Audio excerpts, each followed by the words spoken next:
Ladies and gentlemen, boys and girls, children of all ages, distinguished guests, and folks of all stripes, put your hands together for the Space Cadet Sports Podcast. Houston, we have Paul Salazar Jr.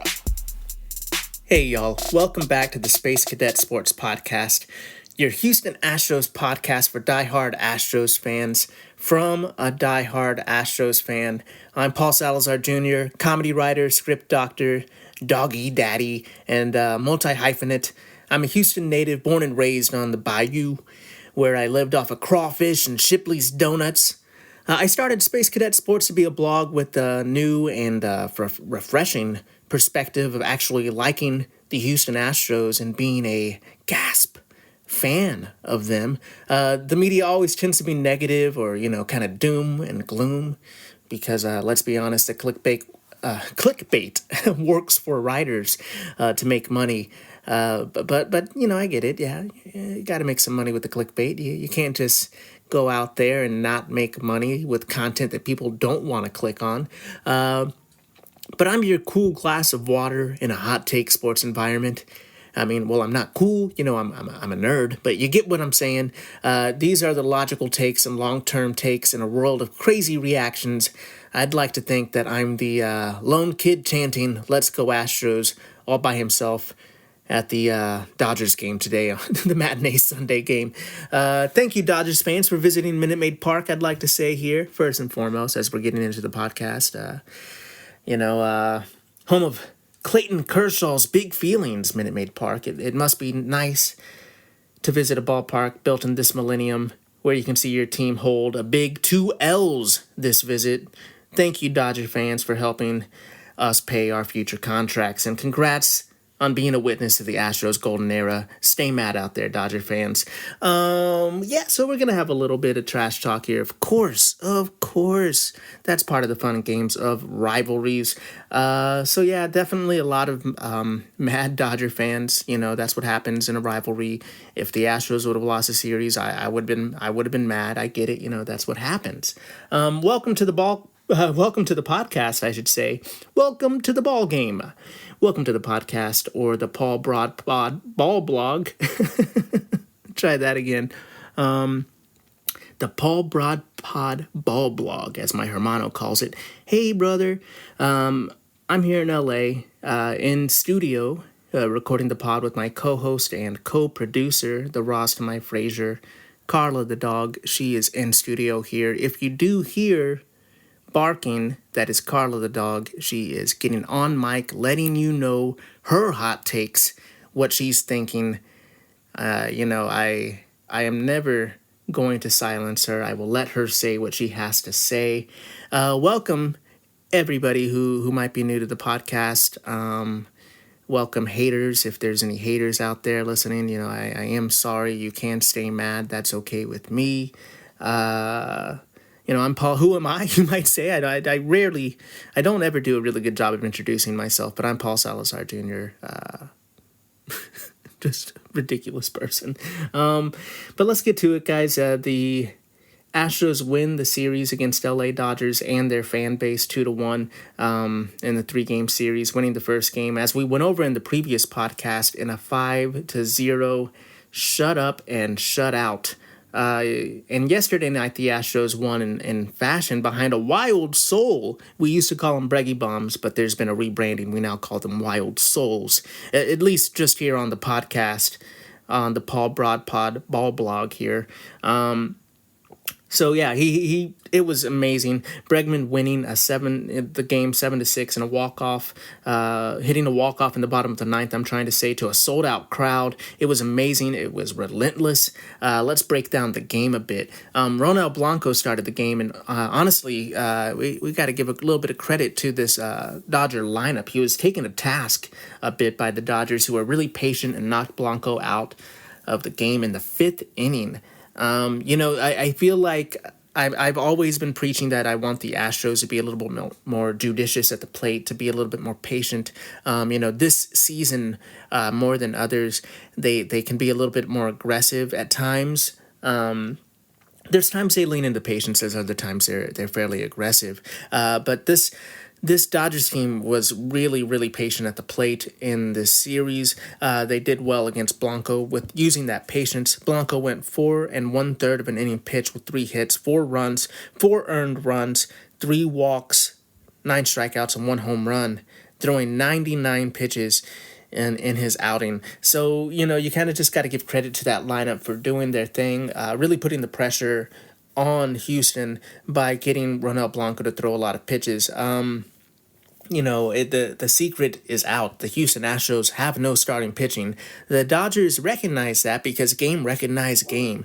The Dodgers really don't have a lot of healthy pitchers either. They put up that graphic to show you how many Dodgers pitchers were on the IL. There's definitely, famously the Astros have a whole starting rotation on the IL. I feel like the Dodgers have had that too. I think they still do. I did that kind of joke that what injured starting rotation would be better, the Astros or the Dodgers, but I do think that the pitching woes are known. So if you can kind of get to the bullpen, if you can kind of get the pitchers to throw a lot of pitches, you kind of force Joe Espada's hand as the manager of the Houston Astros to kind of protect his pitcher and to get him out of there before he exhausts his arm. Because Ronald Blanco has only thrown, I believe, 125 innings in his not in his career in total, but that's how the max amount of innings he has pitched. So we're kind of looking at that threshold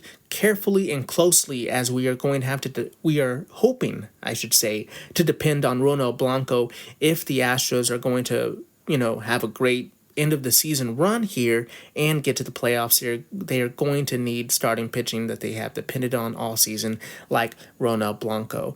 So kudos I'm trying to say to the Dodgers for executing a very good game plan against Ronald Blanco. I can say that with the Astros winning the game, it doesn't hurt quite as much.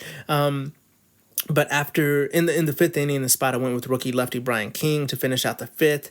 He went with Sean Dubin, long reliever in the sixth, and then 7, 8, 9 he went with Brayu, Scott, and Hader, with Taylor Scott kind of playing the Ryan Presley role as the back end of the rotation understudy role that Taylor Scott has gotten in the past month or so, since he's just been an amazing relief pitcher. So Presley is most likely not going to pitch back-to-back games or back-to-back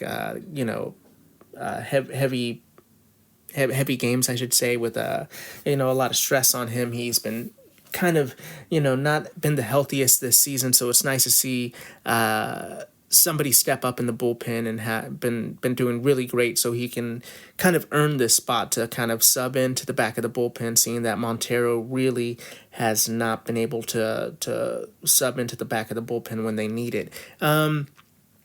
Hader went into pitched the ninth with it tied, and he ended up picking up the win. Scott did get lit up for a homer in this game. I do want to mention Taylor Scott, but he still did pick up 3 strikeouts to continue to impress in the back end of the rotation. So you don't want to see him give up that home run, especially at the time. It's feeling pretty tight. With obviously a tied game going into the ninth, every run just felt like it was just another hit that was going to knock the Astros out. So, in retrospect, it doesn't seem like that big of a deal, but at the time, that home run was really big, and it wasn't a good feeling. However, when you look at what Taylor Scott has been doing all season, you see what he's been doing great, and you see that he can improve on that. Looking at the offense in this game, the middle of the lineup was big, with Yainer Diaz going 3 for 4 with an RBI and 2 runs. Jeremy Pena going 2 for 4 with 2 RBIs, and Jake the Rake Myers going 1 for 4 with an RBI. Obviously, the hero of this game was Bregman.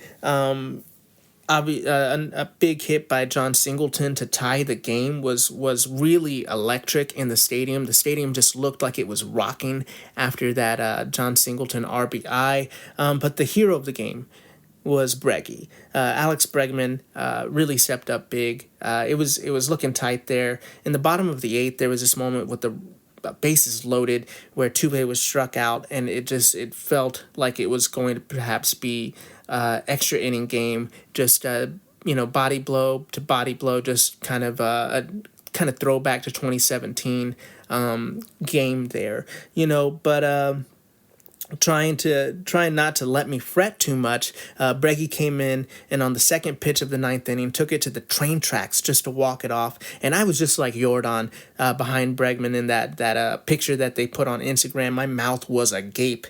It was amazing to see.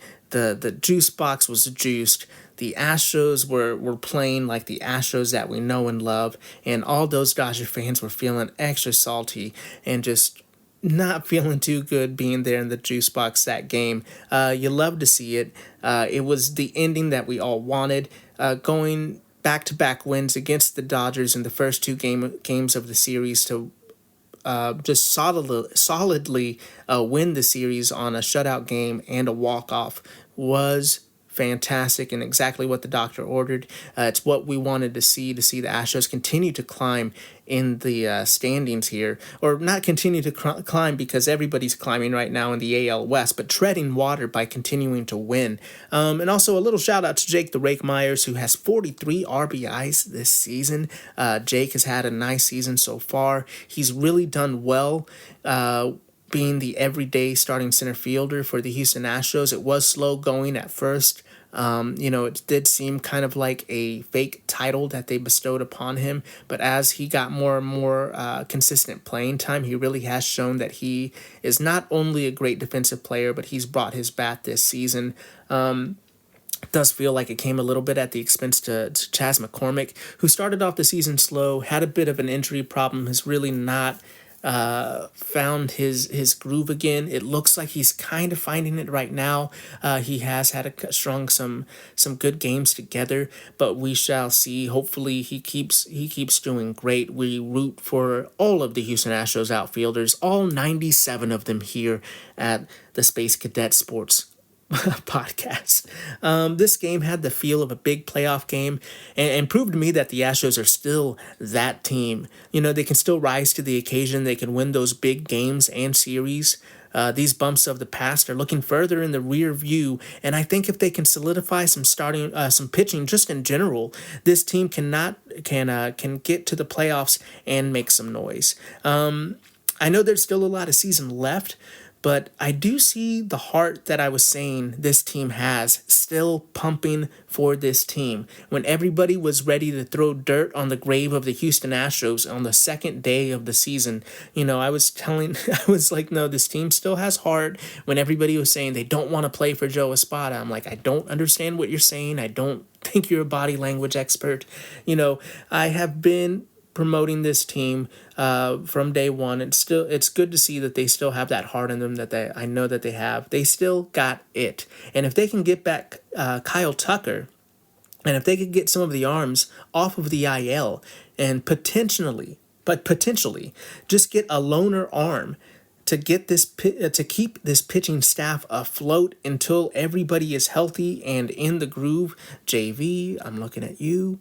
Luis Garcia, I'm looking at you. Penn Murphy, I know I don't know you that well, but I'm looking at you. If we can get some of those arms off of the IL and healthy enough to contribute, we will be fine. I think if we can just, I know, fans are kind of struggling because they want a big starting pitcher. They want some noise. They want the Astros to make some noise. You say that, but when the Astros make some noise and they sign somebody like Josh Hader, a couple weeks later when they're not exactly executing, you have completely flipped on the Astros, and now you're saying, oh, well, they don't know what they're doing and they spent way too much on this guy, when you were the same person saying that they needed to make some noise just a little bit earlier. So, I'm just saying, temper your expectations. The Astros, I mentioned in the past podcast, they don't have a lot of collateral to go out there and make some big trades. They're probably going to get somebody that you might consider a mid guy or just a guy to come to the Astros and help with their starting pitching situation. Like I said, I think the mentality is to just get somebody to keep them afloat until everybody is healthy. Somebody that has enough of a veteran presence that if you need them in the playoffs, they can be depended on. But you're hoping that you are not going to have to depend on them that much. it would be great if we could do that. This win was big. I really think that this was a big win for the Astros, not just because it's a rivalry and because it was a walk off, but because it brings some of that swagger back. It shows kind of the national haters that this team still has some noise. They're not just having a moment here in the middle of the season. The Astros are the boogeyman for so many Major League Baseball franchises. So to strike that fear in the hearts of our rivals was great. To get them all salty and to get them in their tears and to hear that Clayton Kershaw doesn't like playing at Minute Maid Park. Those are the things you just love to eat up. I eat them up. Num, num, num, num, num. Speaking of, me being very happy, let's go ahead and flip the switch. The third game of the series was not exactly what I wanted. Didn't exactly keep that smile on my face. Knocked it down to a grimace. Not the kind of grimace that brings the New York Mets any kind of joy, but the facial expression, folks. The last game of the series didn't go exactly as scripted for all of us fans, with the Dodgers saving face and avoiding the shutout with a 6-2 win in the last game. While we didn't get the sweep, it was nice to see Dodgers fans on social media breathe a breath of fresh air, saying that they are just happy to avoid the sweep. They were just so grateful to avoid the sweep. Just to see them going from talking so much noise and so much ish and so much nonsense to see them just being like, oh, we're just happy we won a game is kind of funny and kind of nice. I don't understand you Dodger fans. Talking to y'all is like talking to Trump supporters. Y'all just believe what y'all want to believe. You hear the headline that you want to hear and you just believe that. You don't want to do too much critical thinking, because then it will change your view of things, and you like your view, you like your hate. Something that somebody shared with me, from a 2023 article from CBS Sports.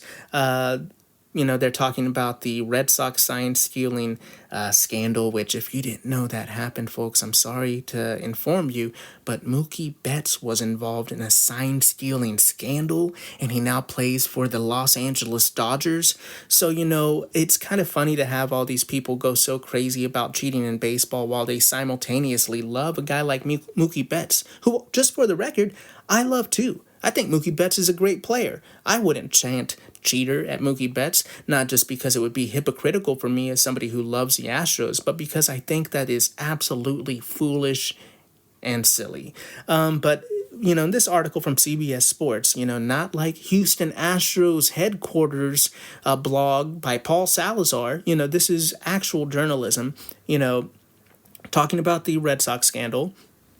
It says a then Red Sox employee, or I should say, and quote, a then Red Sox employee who was punished was video replay coordinator J.T. Watkins. He now works for the Dodgers and was recently profiled by the LA Times, or Los Angeles Times, end quote.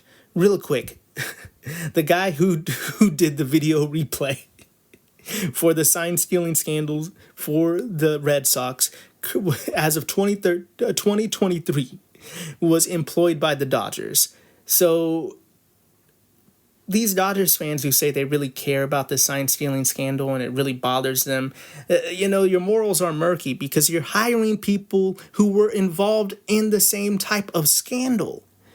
Okay, so back to the article. Quote, within the article, Mookie Betts, who obviously played for the 2018 Red Sox, is now with the Dodgers, answered some questions on 2018.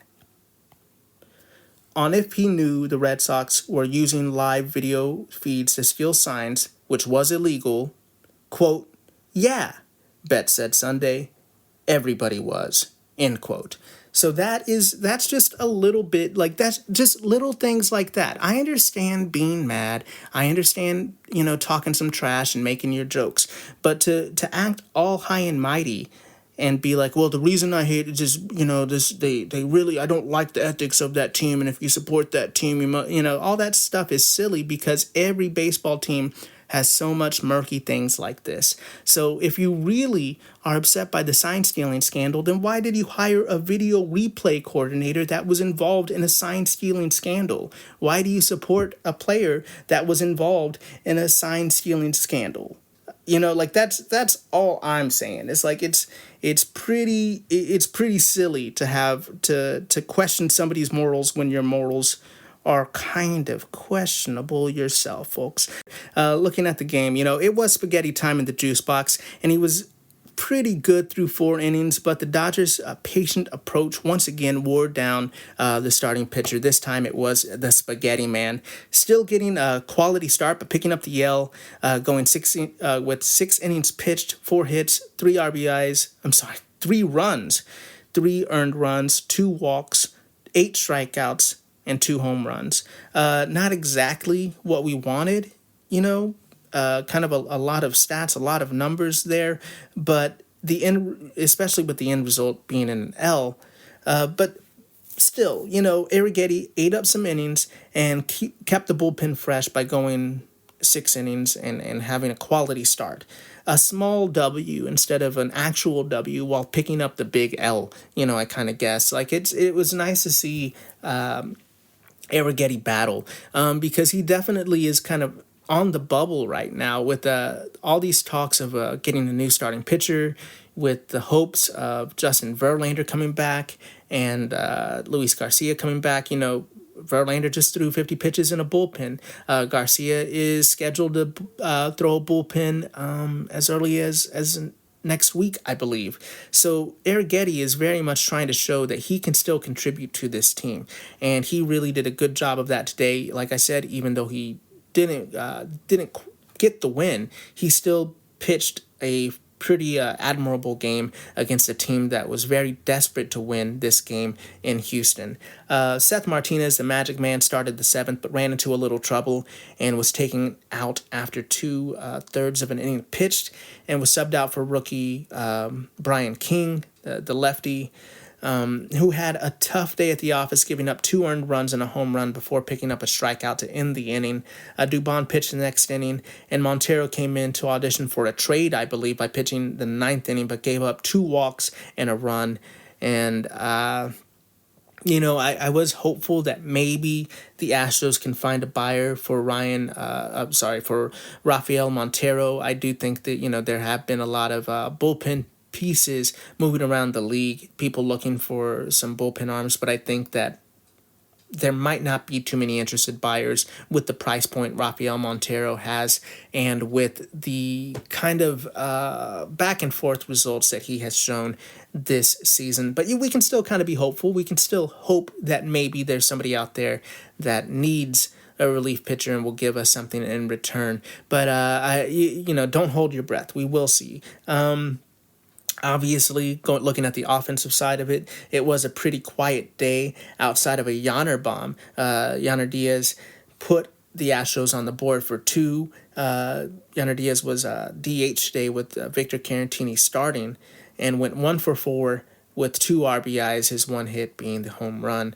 Tuve made up for kind of a little bit of an off series by going 2 for 3 with a walk, and overall the team only came up with 4 hits. So if you're like me and you like to do statistics, you can tell that that's 3 hits. The 4th hit came from John Singleton. The whole lineup struck out 11 times and went 1 for 10 with runners in scoring position and leaving 4 men on base. So big ugh. Obviously not a lot going for the Astros here, but, with the game, scoring 2 runs and having 10 opportunities with men in scoring position, you really were hoping the Astros would find a way to do it. But you really kind of have to tip your cap to the Dodgers pitchers. Well, you got to tip your cap to the Dodgers pitchers except for Joe Kelly. Joe Kelly did pitch the 8th inning in this game to a shower of boos, and he claims it wasn't loud enough. He said they weren't loud enough, honestly. End quote. They weren't loud enough, honestly. That's his quote, which is a valiant attempt at a master troll move, for sure. But him saying the fans weren't loud enough means that we were loud. just not enough to cause Kelly enough pain, it's serving real big sub energy, honey. We booed Joe Kelly and he bent over further and said, "Harder, daddy." Look, man, I don't know why you want to get booed more or why it wasn't enough for you. That hate wasn't enough, but I'm sure you'll get it now that you've asked for it. So Joe Kelly, is a hilarious baseball player and an even more hilarious trash talker. Honestly, I don't respect him as a baseball player, but I'll admit his mouth is effective at stirring up hate with confusing speech and his moving goalposts. So, I kind of think with that kind of talk, he could start running for office. But Joe, when your career in baseball is over, probably in a couple months, please come onto the podcast and explain why you want to fight the whole entire city of Houston. I'd love to to give you an opportunity to explain why you're going out there trying to say you're going to fight the whole city. Our boos aren't loud enough for you. Explain to your fans, actually. Come onto the podcast. Explain to the Dodger fans why you actually don't like the Astros, and maybe we can get a little clarification there. Because if I read correctly, it isn't because they cheated, it's because they talked about cheating and outed players. So, that it seems like maybe you're a Dodger folklore hero because they don't understand why you're upset. But, if you don't want to do that, maybe we can just take Mariachi Joe through some of my favorite Latin neighborhoods in Houston. You can wear your mariachi suit. We'll just see how that goes for you, Joe. Anyway, wish the game would have blown up on Kelly in the 8th, but the Astros couldn't bring Altuve home. They just left him stranded at second. So for all his talking, he did help contribute to a Dodgers win. It definitely, you love to see a rivalry. You kind of always need some sound clips to get the hate drummed up again. A lot of journalists ask enough leading questions to get those clips out of Dodgers players. You while you kind of are here for the memes and for the trash talk, there are plenty of Dodger fans out there that were very respectful and had a great time at the ballpark. And I know there are plenty of stories of people befriending Dodger fans. So shout out to the good Dodger fans. We do like to make our jokes. We do like to have some fun on the podcast. But we do know there's plenty of reasonable people out there that are just going out trying to support their game.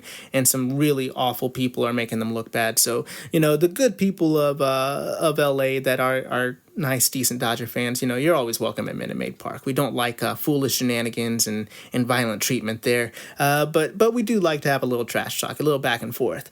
That being said, I can be this light and be this happy about it because the Astros did win the series. Very happy about that.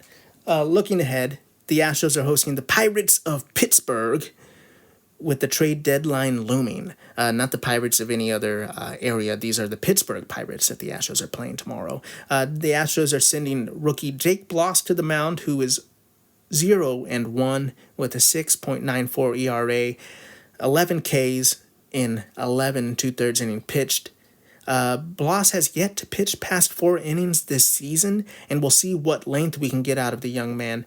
But with Arrighetti going 6 innings this game, it's even more important and very helpful that Arrighetti was able to get some length. We'll see what length we can get out of Bloss.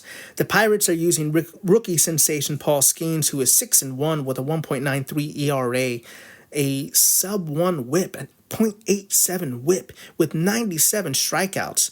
So it's going to be nice to see Skeens pitch. But Lord, do we need a win. Seattle is tied with the Astros currently in the standings, and it is going to be a long ride to the end of the season. So no series is going to be chill unless the Astros really do end up going on a huge winning streak and on a tear here. So we really need these wins. Tuesday, the Astros are sending up Hunter Brown, who is 9-6 with a 4 ERA and 118 strikeouts so far this season. And the Pirates are in TBD mode for this game. On Wednesday, it will be Fromber Day, who is now 9-5 with a 3.43 ERA and 98 strikeouts. The Pirates are sending up lefty veteran Martin Perez, an inning eater with a tougher stat season so far, 2-5. 5.2 ERA, and only 63 strikeouts and 83 innings pitched. Let's hope the Astros keep their swagger and ride the wave to get a sweep that they wanted and to keep the train going full steam ahead. With that being said, I want to thank you so much for listening to the Space Cadet Sports Podcast, your home for diehard Houston Astros coverage from a diehard fan. Please go to our Substack at spacecadetsports.substack.com, where you can get every podcast and every article emailed directly to you. All you have to do is put your email in that little box there. You get all of the things from Space Cadet Sports emailed directly to you when they're posted. Or if you're like me and you're more of a phone or a tablet guy, you can get the app. You click a button, you get all of the notifications instead of all of the emails. You no longer have to deal with the emails. You just get a little boop pop up on your phone whenever I post anything, and you could use the app to listen to the podcast or to read the articles and keep track of Space Cadet Sports on your phone with an app. If you're looking to reach out to me on social media, you could reach out to me at Paul Salazar Jr. on all social media platforms, or at least all of the cool ones. If you're just looking for cute puppy pictures, you can see Carla at good.dog.carla on Instagram. And yeah, reach out. Let me know what you think. Let me know who you think the Astros are going to end up picking up at the trade deadline. I'm expecting a kind of not too sexy of a name veteran pitcher who's just going to eat up some innings. Who do you think fits that bill? Who do you think we can trade for maybe Pedro Leon and maybe one of the other outfielder guys at the major league level? I'm not sure what commodities they want to give up right now, but I do not think they want to give up any pitching. Definitely let me know what you think about that. Thank you so much for listening to this podcast. Please subscribe to this podcast wherever you are listening to it on. Please give us a good rating. Rate us highly. Give us 5 stars and share with diehard Houston Astros fans out there that you think will appreciate this energy and this tone and will want to hear about their Houston Astros going forward. If you're a hater, thanks for listening. I appreciate the listen. I appreciate the download, whatever you gave me there, Thanks so much. Do appreciate it. Astros fans, keep your head up. And as always, vamos Astros.